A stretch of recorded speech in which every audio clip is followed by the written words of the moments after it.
cando aparece Ourense Común por os barrios, toda a xente dice, bueno, caralho, xa teño a falar de política.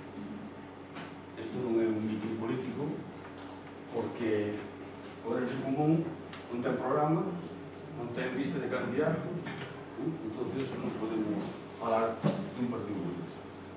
Falamos de dar a conocer que é eso de Ourense Común, para que conozades, e despois cada un que faga a súa política. Como panorama político que había por aí, un día, pois, xuntamos un grupo de estos que andamos sempre metidos en pirulas, actividades sociais, de todo tipo, e dixemos que había que inventar algo para ver se cambiaba isto.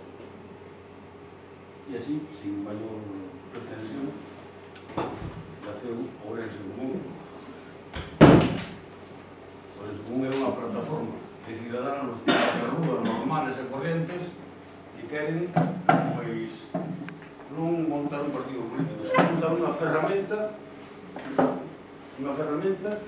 para saber que é fundamental. Sabemos que é complicado. Reeducarnos en que non é mandar a alguén para o Concello que me arregle todo. Nós temos que empezar a juntarnos a participar nas cousas, todos os días.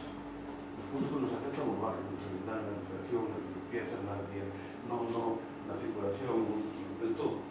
Pero sempre participamos nisso. Isto é o que temos que cambiar. Ourense Común non pretende ser como outros partidos, cumprir 100 anos, nin cumprir 200 anos.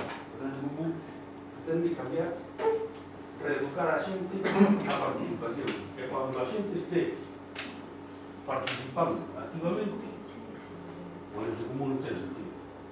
Se a xente vai a reclamar, seguir participando. Iso é o que se pretende. Que vai levar tempo, porque non estamos acostumbrados.